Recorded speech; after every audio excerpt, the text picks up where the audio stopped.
Video rekaman tersebut di sebuah situs porno. Banyak diantaranya sudah tidak bekerja karena dipecat.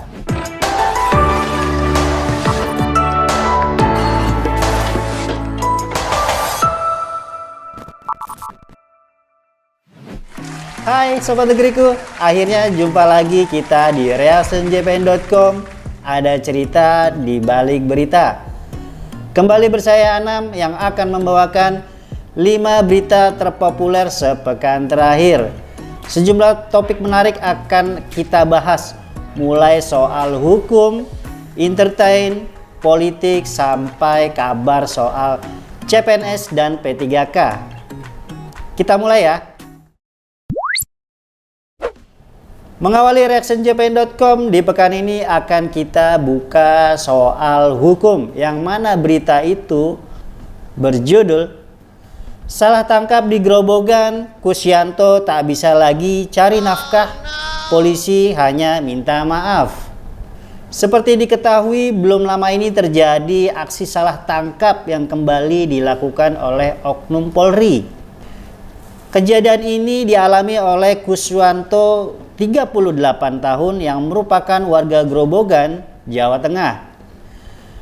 Kusyanto mengaku trauma setelah menjadi korban salah tangkap oleh oknum polisi dari Polsek Geyer. Pria yang menyambung hidup dengan cara mencari bekicot atau itu seperti siput ya.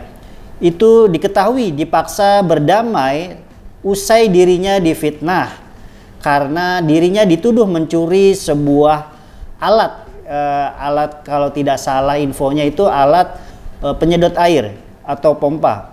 Dikatakan bahwa saat ini Kusyanto telah dibebaskan, namun pada hari Selasa yang lalu, yakni tepatnya pada 4 Maret 2025, dirinya mengawali peristiwa buruk karena ditangkap saat sedang beristirahat dari aktivitasnya mencari bekicot. Polisi menuduh Kusyanto mencuri sebuah pompa air. Dirinya digelandang saat mengasuh di sebuah pinggir sungai di dekat Pondok Ngawen, Darussalam, atau sekitar 4 km dari rumahnya. Usai ditangkap, Kusyanto dibawa ke rumah salah seorang warga sebelum akhirnya diboyong ke markas Polsek Geyer. Sejak ditangkap, dirinya diketahui bahwa dipaksa mengaku telah melakukan tindak pidana pencurian. "Saya dipukuli dalam perjalanan dari tempat pertama ke lokasi kedua. Saya juga disuruh mengaku mencuri diesel atau pompa air, padahal saya tidak melakukannya", ujar Kusyanto.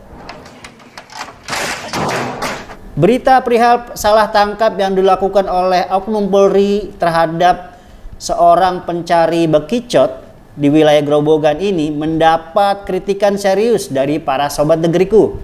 Salah satu komentar itu datang dari akun bernama Keila Syari Asta. Keila Syari mengomentari dengan kalimat, "Seperti biasa si oknum enteng banget, hanya minta maaf. Pecat dong," katanya mengayomi, "kok malah mencekik warga yang nggak bersalah." Komentar lain pun datang dari salah satu sobat negeriku dengan akun bernama Jeffrianto23. Komentarnya, "Pecat polisi yang ada dalam video dan mengintimidasi bapak itu. Jangan biarkan polisi tak ada adab itu berkeliaran." Dari dua komentar ini, saya pribadi setuju untuk Polri menindak tegas oknum yang kedapatan melakukan tindakan-tindakan tidak terpuji ini ya. Dan ini menjadi pembelajaran serius bagi pihak kepolisian untuk lebih membenahi anggotanya. Jangan sampai kejadian di lain tempat. Bergeser dari berita soal salah tangkap yang dilakukan oleh oknum Polri, kita masih membahas soal hukum, yang mana berita itu ada terkait salah satu artis yang terjerat hukum. Berita itu berjudul "Nikita Mirzani dijebloskan ke bui, Kombes Roberto Pasaribu dipuji". Pengacara Julianus P. Sambiring mengapresiasi kinerja Direktorat Reserse Cyber Polda Metro Jaya, khususnya Kombes Pol Roberto GM Pasaribu, dalam menangani kasus dugaan pemerasan dan pengancaman yang menjerat artis Nikita Mirzani. Praktisi hukum itu menilai langkah tegas kepolisian memproses aktris Nikita Mirzani merupakan bukti bahwa hukum ditegakkan tanpa pandang bulu. Nama Kombes Pol Roberto GM Pasaribu mencuat ke publik setelah memimpin penyidikan terhadap Nikita Mirzani yang menjadi tahanan sejak 4 Maret 2025. Kombes Roberto merupakan lulusan Akademi Kepolisian atau Akpol tahun 2000 yang saat ini menjabat sebagai Direktur Reserse Cyber Polda Metro Jaya. Julianus menilai kinerja Roberto menunjukkan ketegasan dan profesionalisme dalam penegakan hukum. Kami sebagai warga masyarakat mengucapkan terima kasih atas ketegasan dan sikap kooperatif yang ditunjukkan dalam menangani kasus ini. Keadilan memang harus ditegakkan, ujar Julianus. Berita perihal penangkapan aktris Nikita Mirzani ini mendapat sorotan dari para sobat negeriku, yang mana sorotan-sorotan itu disampaikan melalui komentar, dan salah satu komentarnya itu datang dari akun bernama Aji Gilebro. Nikita Mirzani tuh perlu diperiksa nggak sih kejiwaannya? Hidupnya problematik banget, kayak nggak ada habisnya bikin masalah. Tak mau ketinggalan, komentar lain datang juga dari akun Fufu Viva. Komentarnya, udah bosen lihat berita Nikmir. Dianya tambah kaya lewat masalah yang dia buat. Kitanya yang miskin nontonin dia mulu. Paling males lihat ibu-ibu yang bela dia. Mending kalian bela orang susah daripada perempuan macam Nikmir. Menarik nih dari komentar dari akun Fufu Viva. Sepertinya memang aktris Nikita Mirzani ini sering kontroversial ya. Suka bergesekan dengan aktris-aktris lain maupun para influencer. Semoga hal ini menjadi pembelajaran bagi Nikita Mirzani dan juga aktris-aktris lain ya. Dan tidak terjadi gesekan antar para penghibur di dunia entertain. Memasuki berita ketiga di reactionjpn.com, ada berita yang lumayan menggembarkan yang mana masih dari tubuh Polri. Berita itu berjudul Perilaku Seksual Tak Lazim Kapolres Ngada AKBP Fajar dikecam. Seperti diketahui, belum lama ini terjadi sebuah tindakan yang di luar nurul karena dilakukan oleh seorang anggota Polri. Perilaku seksual tak lazim dilakukan oleh Kapolres Ngada nonaktif, yakni AKBP Fajar Widya Dharma Lukman Sumaat Maja, yang diketahui mencabuli sebanyak 3 anak di bawah umur. Dirinya dikecam oleh Komisi Perlindungan Anak Indonesia atau KPAI. Yang kami sesalkan, seorang aparat yang seharusnya memberikan perlindungan kepada anak-anak serta masyarakat secara umum malah melakukan tindakan pencabulan.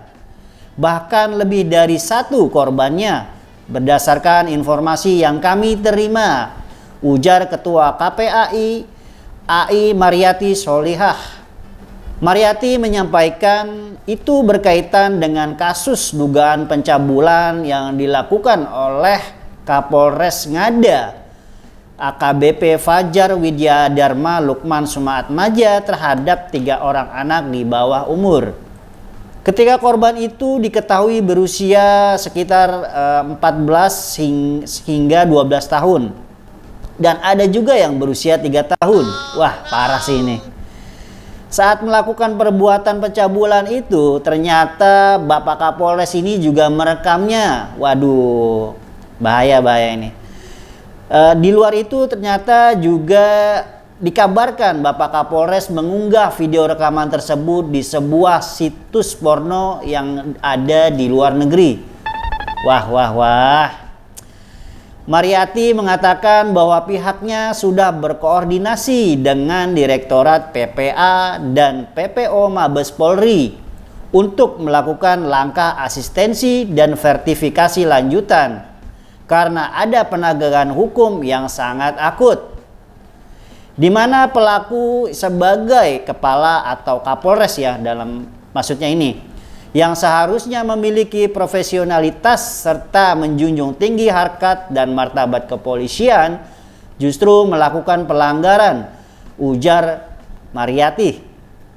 Berita perihal tercorengnya kembali institusi Polri oleh salah satu oknumnya ya, yang diketahui merupakan seorang Kapolres. Waduh, bukan main-main ini. Mendapat komentar yang tajam dari para sobat negeriku. Komentar itu datang dari akun bernama Gerard Simamora. Lagi-lagi oknum kalau dikumpulin bisa jadi satu institusi nih. Kita bisa berharap apa pada para pemakai seragam coklat ini? Komentar kritis lain pun datang dari akun bernama Ulali Yui. Ulali mengatakan, pantas aja kasus kekerasan terhadap perempuan dan anak lambat penanganannya. Polisi aja kelakuannya kayak begini banget. Nah, terkait berita aksi tindak pencabulan yang dilakukan oleh Kapolres ini, saya pribadi setuju dengan komentar dari akun bernama Gerard Simamora, yang mana sepertinya kita tidak bisa berharap banyak kali ya terhadap para seragam Polri ini. Dan ini menjadi sebuah kecemasan di mana kepercayaan publik terhadap institusi Polri semakin menurun. Ayo Pak Kapolri, berbenah. Memasuki berita kedua di reactionjpn.com di pekan ini, ada berita soal politik yang mana ini soal Mayor Teddy. Berita itu berjudul kenaikan pangkat Teddy di luar kebiasaan. Soalnya pakai surat perintah, bukan keputusan. Oke. Seperti diketahui bahwa belum lama ini publik dibuat kaget dengan keputusan Presiden kita, yakni Bapak Prabowo, mengangkat Mayor Teddy menjadi seorang Seskap. Dan belum lama ini juga kita dibuat terkejut yang mana Mayor Teddy dari seorang mayor diangkat menjadi seorang letkol. Nah, berita ini cukup menarik untuk kita bahas.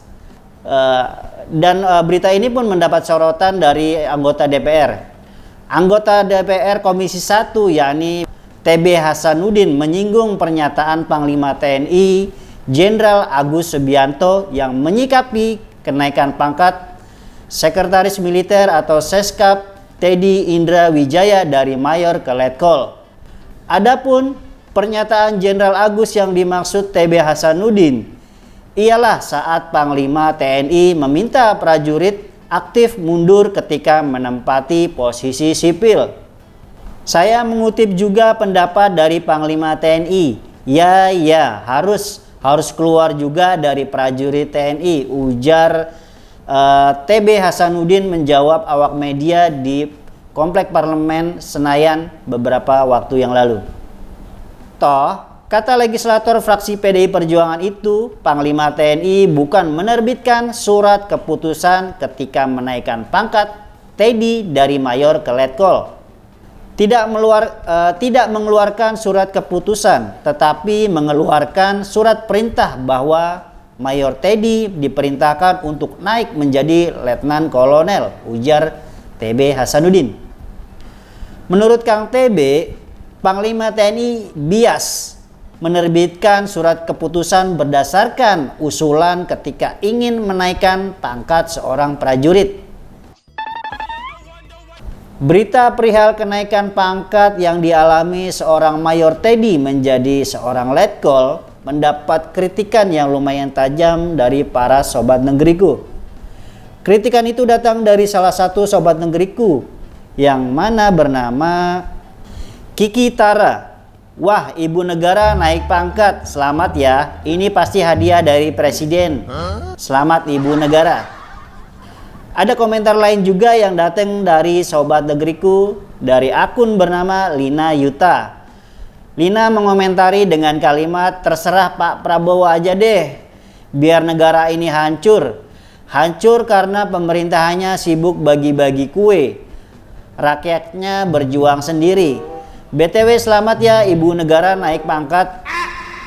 Jadi penasaran nih. Yang dimaksud Ibu Negara apakah Mayor Teddy?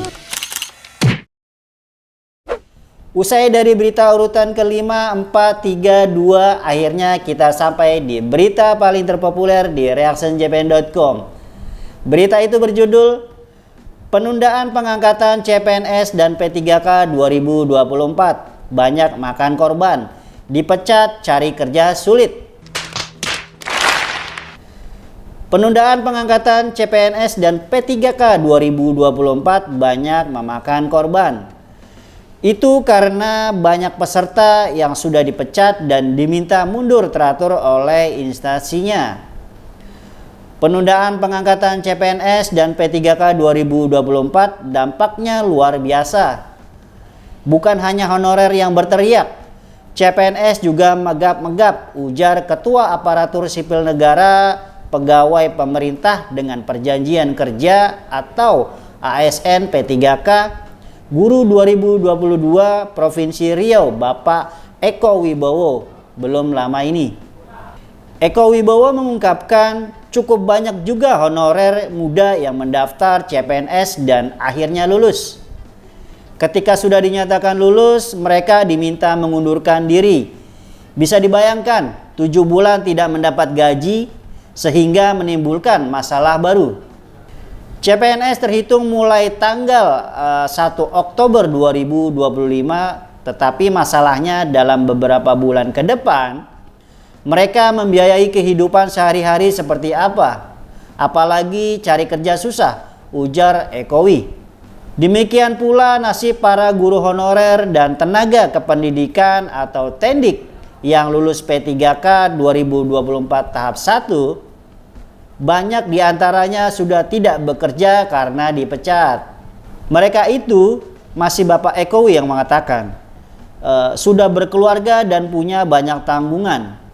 Kalau mereka diangkat pada Maret tahun 2026, otomatis mereka harus menunggu 12 bulan lamanya. Teman-teman yang sudah diberhentikan ini mau disuruh kerja serabutan. Betapa zalimnya pejabat negara ini, seru Ekowi. Ekowi mengungkapkan bagaimana kondisi honorer R1, R2, R3 dan peserta seleksi P3K tahap 2. Mereka sudah berharap tahun ini akan diangkat menjadi P3K. Kabar berita perihal penundaan soal pengangkatan yang mana pengangkatan CPNS dan P3K 2024 ini mendapat sorotan dari para sobat negeriku. Sorotan itu mereka luapkan melalui kalimat-kalimat yang mungkin sebagai ungkapan perasaan mereka ataupun kepedulian orang sekitar, khususnya para sobat negeriku. Komentar yang pertama datang dari akun bernama Chandra Guna 89. Kami mendadak jadi pengangguran gara-gara kebijakan biadab pemerintah. Kami sudah resign Bu Menteri. Anda mau biaya hidup kami sampai Oktober. Komentar lain pun datang dari akun bernama Obed Hira. Obed mengatakan, sekarang kalian lihat bagaimana gara-gara Prabowo menambah kementerian, semua sistem jadi berantakan. Bukannya menyejahterakan, malah menyengsarakan rakyat. Giliran angkat-angkat staf sus, gercep banget. Semoga Allah menjatuhkan azab untuk memimpin dan jajarannya yang zolim. Menyikapi kabar berita soal penundaan pengangkatan CPNS dan P3K 2024 ini, komentar dari Chandra Guna 89 ada benarnya, yang mana banyak sekali para CPNS dan P3K 2024 yang lulus telah resign dari tempat mereka bekerja, yang mana mereka berharap bisa menjadi seorang pegawai negeri dengan harapan kebahagiaan. Hal ini harus menjadi perhatian serius untuk kementerian, khususnya Bapak Presiden kita, Bapak Prabowo Subianto, untuk memerhatikan, karena kasihan Pak, mereka harus menganggur hingga menunggu keputusan pengangkatan yang masih belum jelas. Itu dia 5 berita terpopuler di reactionjpn.com di pekan ini. Saya Anam dan rekan-rekan redaksi mengucapkan terima kasih. Untuk kalian yang masih berpuasa, semangat puasanya dan semoga sampai hingga akhir bulan. Sampai jumpa di reactionjpn.com pekan depan. Dan jangan lupa download aplikasi JPNN di Play Store maupun di App Store. Khusus untuk akun YouTube, nyalakan loncengnya dan subscribe biar kalian gak ketinggalan. Sampai jumpa di reactionjpn.com pekan depan. Bye.